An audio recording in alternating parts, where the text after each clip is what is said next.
Assalamu alaikum wa rahmatullahi wa barakatuh. Dear student, today we are going to discuss bleeding tendency. I'm Dr. Hanaa Fathy, Professor of Internal Medicine. By the end of this lecture, you should be able to know what is bleeding tendency and to recognize causes of hemostatic disorder, to identify platelet disorders causing bleeding tendency and their management, to know congenital and acquired coagulation abnormalities and their management. Why we need blood clotting?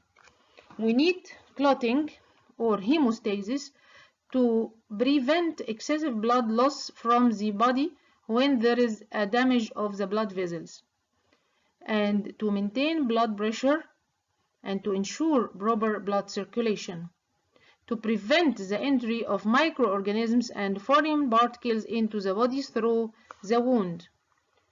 At last, to promote wound healing. How patient with bleeding tendency present?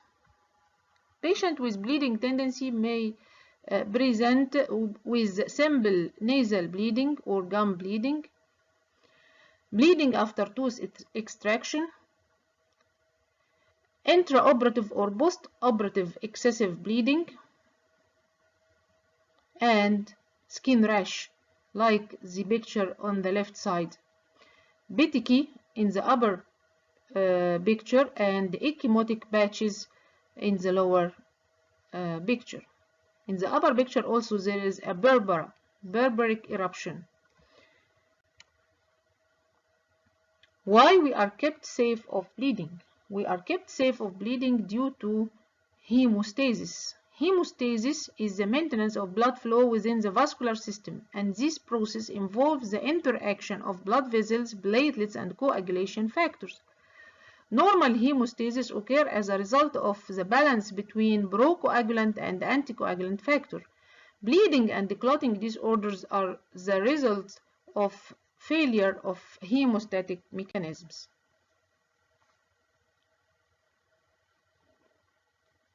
After injury to any blood vessel will result in collagen and subendothelial matrix exposure and release of vasoconstrictor mediators.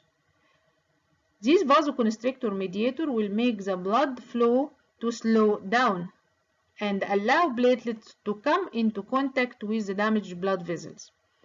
Platelets adhere to the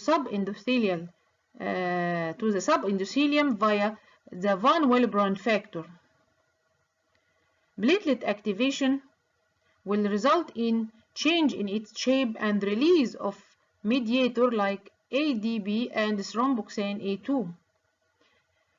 These factors further will recruit more platelet aggregation, resulting in formation of a primary hemostatic plug, and this is the primary hemostasis. In this slide, we will show a diagrammatic scheme about how when injury occurs, how a platelet plug forms. First, injury to the lining blood vessel, exposure of the collagen. In the second middle picture, there is platelet plug formed due to attraction and aggregation. At last, after activation of the coagulation factor, the primary platelet plug will transform into a solid fibrin clot. Platelet plug is reinforced by production of fibrin clot in secondary hemostasis through activation of extrinsic and intrinsic pathways.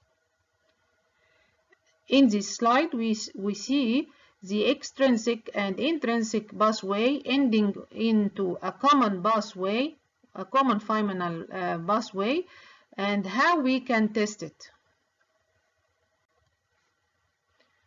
At last, the most important step is conversion of fibrin into a fibrinogen into fibrin and activation of fibrinolysis to prevent more clotting and extension of clotting all over the body.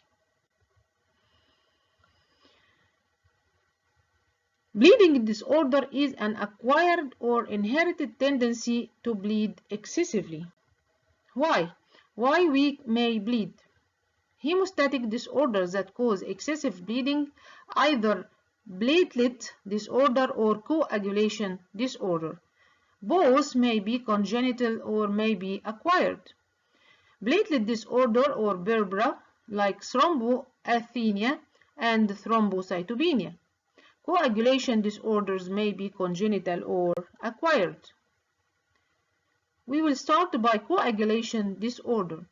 Coagulation factor defect causing bleeding, either acquired, like in vitamin K deficiency, liver disease, DIC, anticoagulants, acquired hemophilia.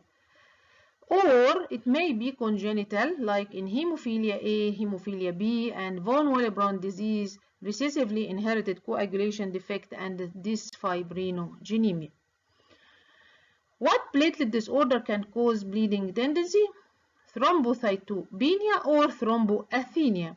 We will start by thromboasthenia or platelet dysfunction. Platelet dysfunction or thromboasthenia may be congenital, for example, like Glanzmann syndrome, or it may be acquired. What is the most important cause of acquired thromboasthenia? The most important cause is drug-induced, sure. We will continue in the second part.